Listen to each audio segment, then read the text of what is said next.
యేసయ్యా నిన్ను చూడాలని ఆశ. యేసయ్యా నిన్ను చేరాలని ఆశ. యేసయ్యా నిన్ను చూడాలని ఆశ. యేసయ్యా నిన్ను చేరాలని ఆశ. యేసయ్యా నిన్ను చూడాలని ఆశ. యేసయ్యా నిన్ను చేరాలని ఆశ. ఎవరున్నారు నాకు ఈ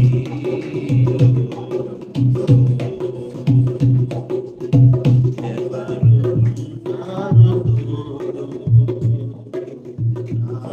నా జీవితమందు. ఇమ్మానుయేలైనా నా తోడు నీవేగా. ఇమ్మానుయేలైనా నా తోడు నీవేగా. యేసయ్యా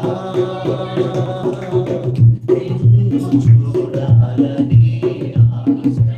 యేసయ్యా నిన్ను చేరాలని ఆశ. యేసయ్యా నిన్ను చూడాలని ఆశ. యేసయ్యా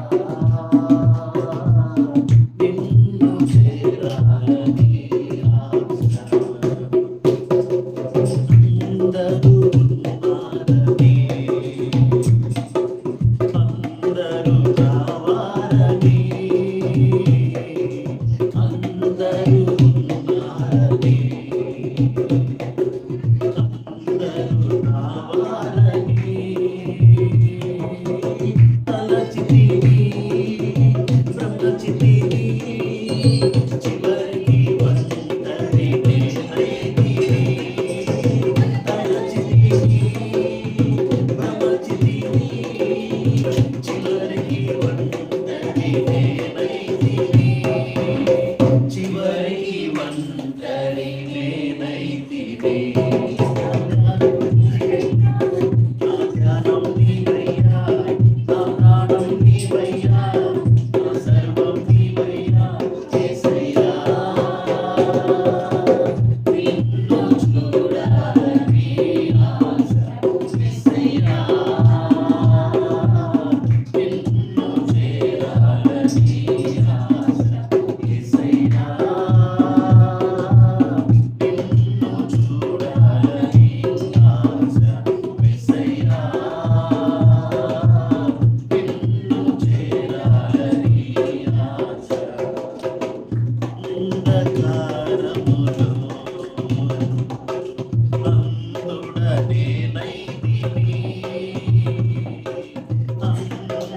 అంధకారములో అందుడనేనైతిని. నిన్ను చూచే నేత్రములు నాకు సగుమా నజరేయుడా. నిన్ను చూసే నేత్రములు నాకు సగుమా నజరేయుడా. నాకు సగుమా నజరేయుడా. నా నీవయ్యా, నా ధ్యాస నీవయ్యా, నా భాష నీవయ్యా, నా శ్వాస నీవయ్యా. యేసయ్యా నిన్ను చూడాలని ఆశ. యేసయ్యా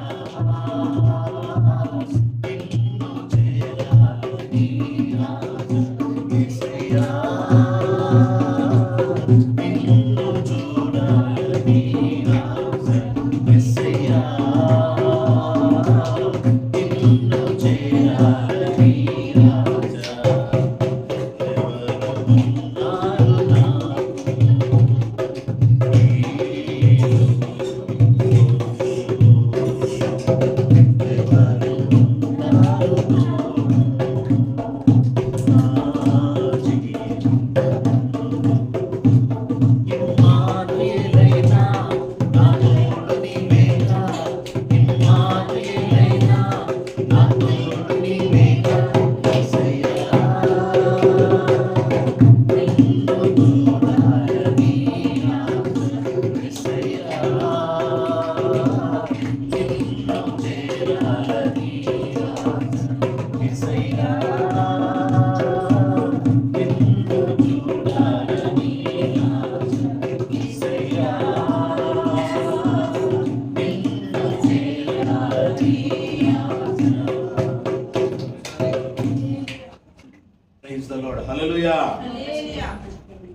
ఉన్నతుడా మహోన్నతుడా మీకు వందనాలు వందనాలు వందనాలు.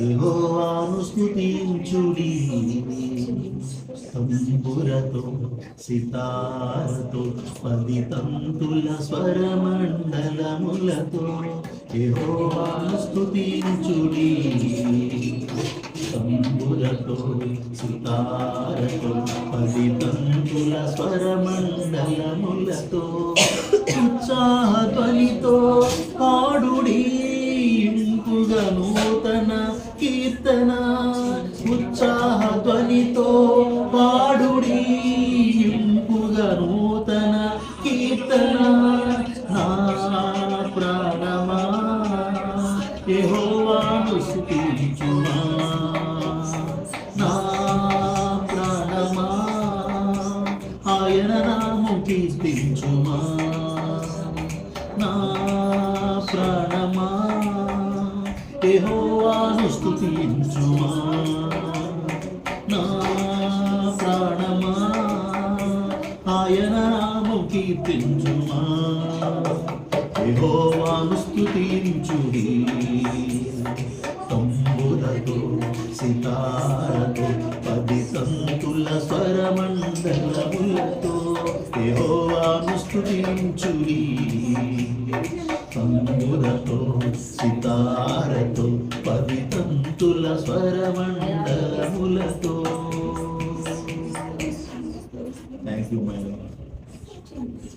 యెహోవా నామం వహించిన వాడా నిన్ను స్తుతించాలి, కీర్తించాలి, ఘనపరచాలి. సితారతో 10 తంతుల స్వరమండలము.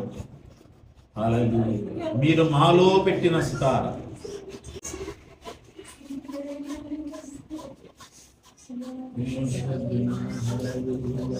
Thank you holy God. కృపామేడ కరుణామేడ దీర్ఘ శాంతుడ దయాళుడ అత్యున్నత సింహాసనముందు ఆశ్రయుడవై ఉన్నవాడా ప్రేమా స్వరూపి మహిమా స్వరూపి వందనాలు వందనాలు వందనాలు నాయనా.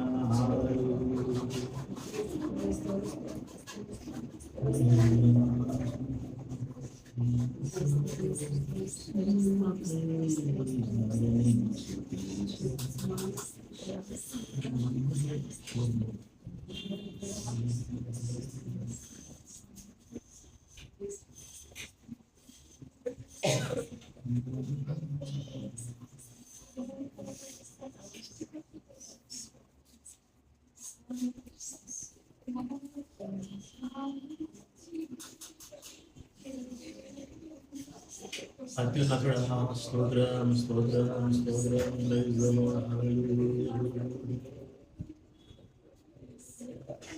ఆకాశ మహాకాశము పట్టదారణ దైవమా అత్యున్నత సింహాసనము నాశనుడా వందనాలు వందనాలు వందనాలు. ప్రార్థించు. మహాగరుడా మహోన్నతుడా కృపగల తండ్రి సహాయకుడా నజరేయుడైన యేసునామమున మీ సన్నిధిలోకి వస్తున్నాం తండ్రి. ప్రభువా సహాయం దయచేయండి. ఈ ఆదివారం ఆరాధన మీ ఆత్మతో సత్యంతో మీరు జరిగించినందుకు వందనాలు, జరిగిస్తున్నందుకు స్తోత్రాలు. బల్లారాధన చేతులు వేయడానికి సిద్ధపడిన మనుషుల మనసులను యేసునామమున స్వాధీనపరచుకోండి ప్లీజ్ డాడ్. కృపగల దైవం మీ వాక్య ప్రకారంగా మేము ఉంటున్నామా బలలో చేతులు వేయడానికి వివేచించుకొని ప్రభు శరీరమును వివేచించుకొని తండ్రి ఆ శరీరము విషయంలో సిలువ మరణం విషయంలో మేము నిరపరాధులుగా తండ్రి మేము నిలబడకుండా ఉన్నట్లుగా మమ్మల్ని మేము సరి చేసుకోవడానికి మాకు సహాయం దయచేయండి. నేను ఆ మరి మహిమ తెచ్చుకోండి, కృప దయచేయండి. జరగబో కార్యం అంతటి మీరే నడిపించండి. యేసు నామములో ప్రార్థిస్తున్నాను తండ్రి. ఆమేన్. Praise the Lord. హల్లెలూయా. నీతి స్వరూపైన యెహోవా ఘనమైన నామానికి మహిమ కలుగును గాక. ఆమేన్.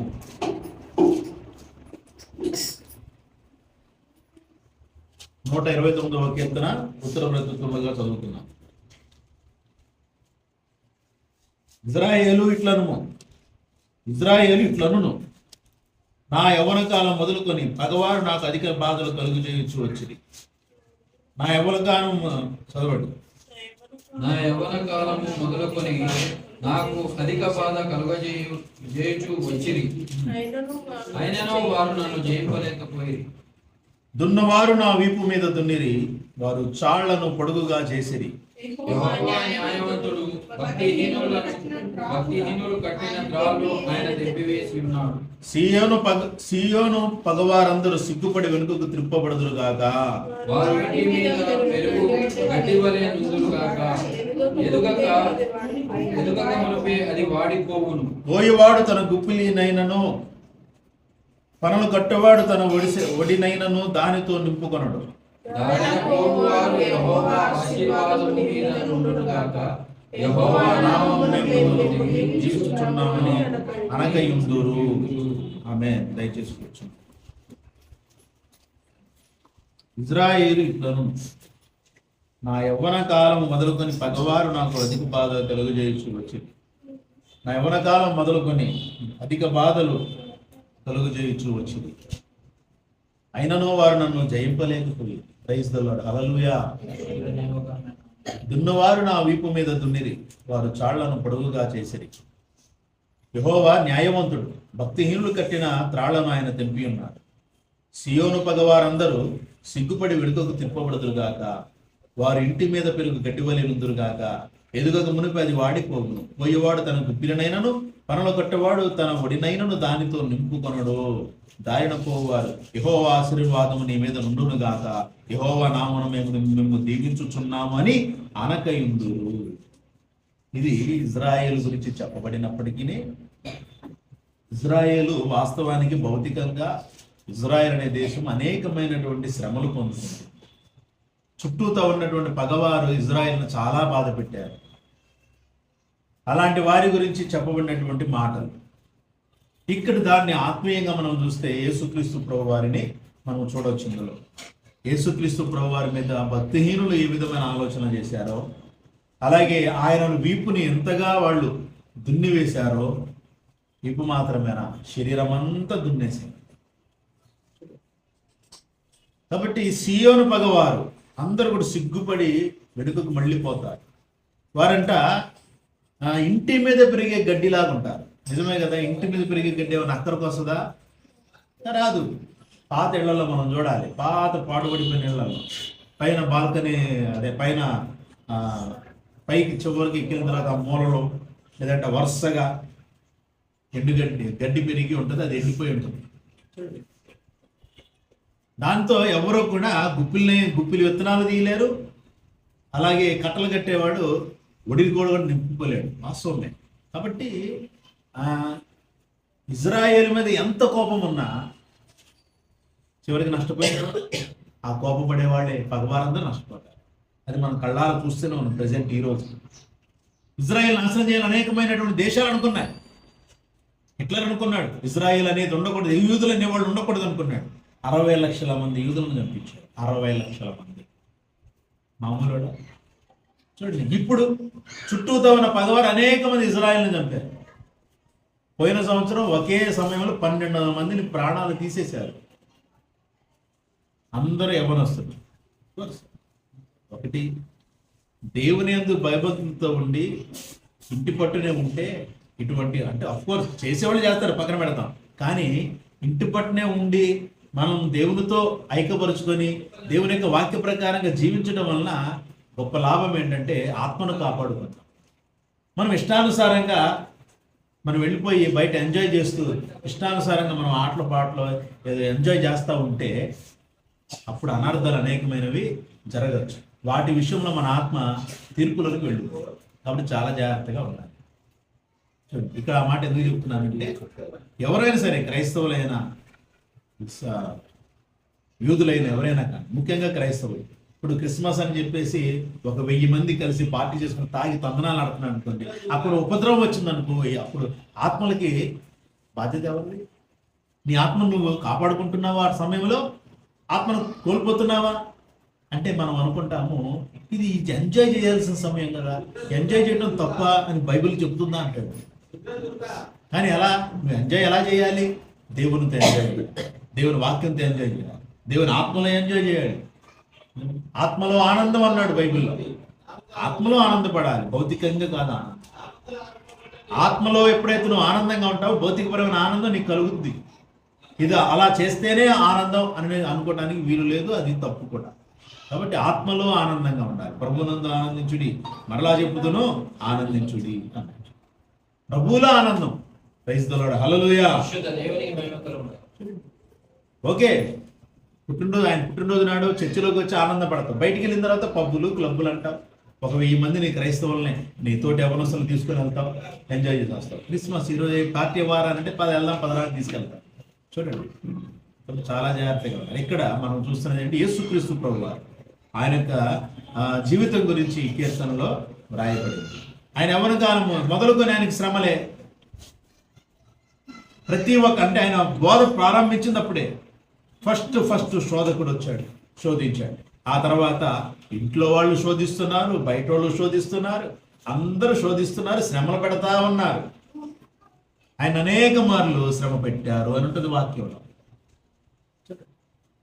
భౌతికంగానా ఏమో, ఎవరో వాళ్ళు కొట్టుండొచ్చు, అవన్నీ రాయలేదు. కానీ మనకు ఒకటే, సిలువ మరణం పొందే సమయంలోనే కొట్టబడ్డాడు, తిట్టబడ్డాడని వ్రాయబడింది. కానీ వాక్యంలో ఉంది ఆయన అనేక మార్లు హింసలు పొందాడు అని ఉంటుంది. చూడండి, కాబట్టి యేసుక్రీస్తు ప్రభువారి గురించి ఆయన ఇప్పుడు ఆయన ఇబ్బంది పెట్టిన వారు, ఆయన పగవారందరూ సిగ్గుపడుతున్నారు. ఆయన చనిపోయి తిరిగి సమాధిలో పెట్టబడి తిరిగి 3వ దినాన లేచి జయించాడు. ఆయన ఎవరు జయింపలేకపోయారు. మరణం కూడా ఓడిపోయింది. మరణం ఓడిపోయిందంటే అర్థం ఏంటో తెలుసా? మరణం ఎవరి వల్ల వచ్చిందో వాడు ఓడిపోయాడు. ఎవరి వల్ల వచ్చింది మరణం? ఎవరి వల్ల వచ్చింది? అపవాది. మరణాన్ని, శాపాన్ని లోకంలోకి అపవాది తీసుకొని వచ్చాడు. మనుషుల్ని అడ్డు పెట్టుకొని తెచ్చాడు, ఓకే. కానీ వాడు మరణం ఇవ్వాలనుకున్నాడు, ఏదో ఒకటి చేసి ఇవ్వాలనుకున్నాడు. బలవంతంగా చేసో, లేదంటే మభ్య పెట్టు, కమ్మని మాటలు చెప్పు, మన మోసం పుచ్చాడు. వెంటనే ఆమె మోసంలో పడిపోయింది, ఆ ఫలాన్ని తినేసి. సో కాబట్టి అలా వచ్చిన మరణాన్ని యేసుక్రీస్తు ప్రభువారు జయించారు. ఇప్పుడు ఆయనను వెంబడించేవారు కూడా జయించే స్థితిలో ఉన్నారు. అలా నువ్వు జయించాలంటే ప్రభువుతోనే ఉండాలి కదా. ప్రభు యొక్క ఆత్మ కలిగిన వాడిగా, ఆత్మ కలిగిన వాళ్ళుగా మనం ఉండాలి కదా. ప్రభు వాక్యాన్ని బట్టి అడుగులు వేయాలి కదా.